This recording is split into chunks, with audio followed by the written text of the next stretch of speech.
Case, what we're going to do today is we're going to do a draft of the best jersey numbers for forwards. But the key is it has to be worn by a player who is currently playing in the NHL. So no past numbers, no 99s, no 66, etc. Get my drift? Yeah. Okay, so you'll go first, I'll go second. We'll just go back and forth. We'll draft the top 6 jersey numbers of current players in the NHL. Number 1 to you, Case. Oh, I got number 1. Oh, I was going to start off by playing defense and pick one that I know you want. I kind of have like 6 in my mind for players. I think for number 1, I will go with the number 29. I'm a big fan of this number. Some of these numbers on my board I don't even like personally. I would never wear these numbers, but I like the number 29. I think it looks sharp. And come on, Draisaitl, McKinnon, Laine, Dubé, to name a few that wear that number. I think it looks great, and there's a lot of good players representing it, so I'm going to take 29. It's probably not a number 1 overall, and I probably botched that, but you surprised the shit out of me here. So, okay, I also had number 29 on my list, not necessarily that high. It's interesting to think what your strategy is here, whether you're going to pick a number that represents a certain player who is so good or is the face of the game, or if you're going to go with more of a quantity pick like 29 and pick a number that a lot of good players wear. So interesting to see. I might follow suit then and go with a quantity pick for number 2 here, and I'll go with the number 88. I think that was the number you were referring to, the one that I wanted. Interestingly, both number 1 and 2 here were worn by William Nylander, Wild Bill, the guy who has 9 points in 5 games for the Toronto Maple Leafs this season to start. But yeah, aside from him, you've got maybe the best American-born NHL player ever in Patrick Kane, and plenty of other really good players who have. I thought we said active players. Oh, that, well, yeah. You know what? There you go. That's true. But I'll stick with Willie Nylander, and Brent Burns has worn 88. Teravainen. There are some other really good ones. Am I missing anybody obvious right now? I don't know. Pasta. I could be. And there you go, David Pastrnak. That's how good number 88 is. So I'm okay to get that number 2. Yeah, 88 was certainly on my board, and I'm gonna keep going with this. Like picking a number that a ton of people, like great players, wear. And another number I like in the game of soccer, this represents goal scorers. So if we're talking about forwards jersey numbers here, I hope it continues over into the NHL, and it does. I'm taking number 9. Yeah. Jack Eichel, Forsberg, Keller, Kempe, JT Miller, Josh Norris, just to name a few. This is one of the most popular numbers in the NHL and in the sport of hockey, and it's a great number.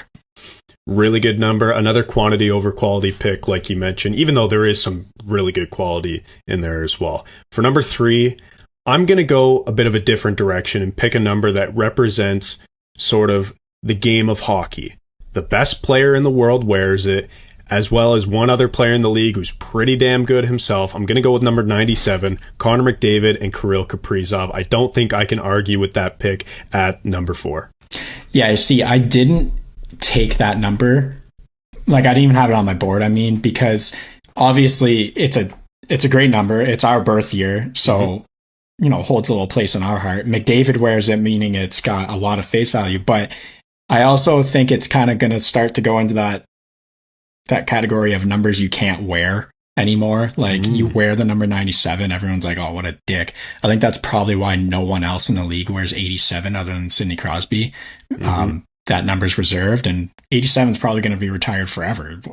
We'll see what happens. Like, he could be in that category. So I stayed away from it because it's not going to hold the value very long, I think, because it's going to be one of those numbers where I don't think people can, if it doesn't get fully retired, people aren't going to be able to wear 97 until it's like, oh, McDavid was drafted when I was born. Like, those kids are going to be wearing that number. But don't you think that makes it hold a bit more weight? Like the fact that it could be league-wide retired at a certain date, like 99, like 66 should be, other numbers like that, 87 you mentioned. I don't know. I think I thought 97 was going to go number 1, but interestingly, we both picked a quantity over quality. Yeah, no, I definitely see why you took this, but I think it's like, I think no one else like Kaprizov is wearing it because he's just a wild character himself. But I think that most of the time, if you see someone else wearing 97, you're like, oh, this guy thinks he's McDavid. Yes. So that's why true. I stayed away from it. But obviously, it's a great number. And for that, for that reason, my next pick is going to be one that represents more specific players and not quantity over quality. And that's number 86. That's a great number. I like it. I like the look of it. Jack Hughes, Kucherov are the two studs that wear that number. It's probably the best playmaking number in the league, if I could argue that, because Kucherov and Hughes, that's pretty good. As well as like Marchenko, Teravainen, or a couple others that wear the number, and it is growing in popularity. Obviously, it's going to continue to grow with the likes of Jack Hughes wearing it. So I like 86, and I'm taking it. That's a good pick. I think I said Teravainen for 88. You're right, though. He is 86. I think in my head, they just look very similar, so that makes a lot of sense.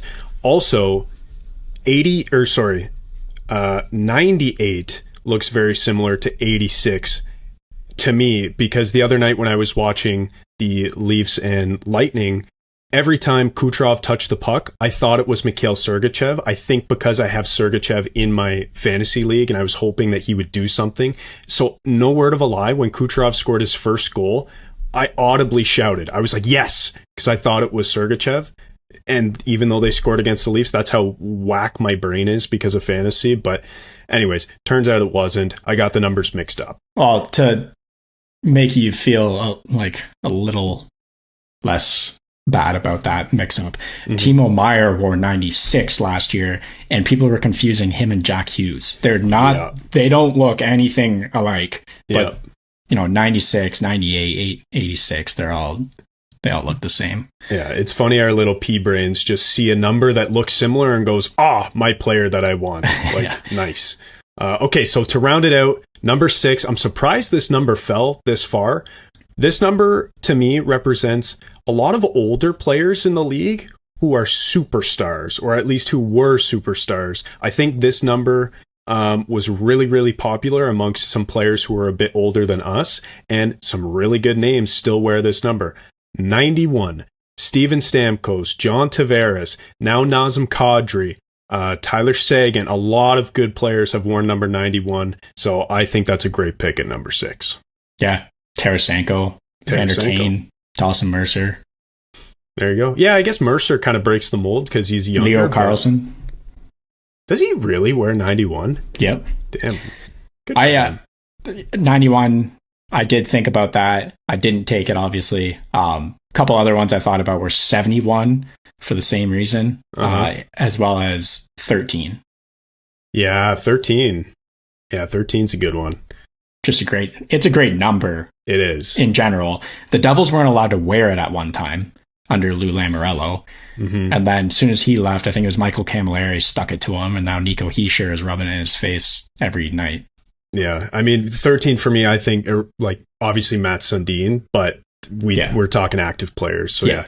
Okay, so that concludes our draft of the best jersey numbers of forwards for the minigame segment. These are getting more and more abstract as the week goes on, and I absolutely love it.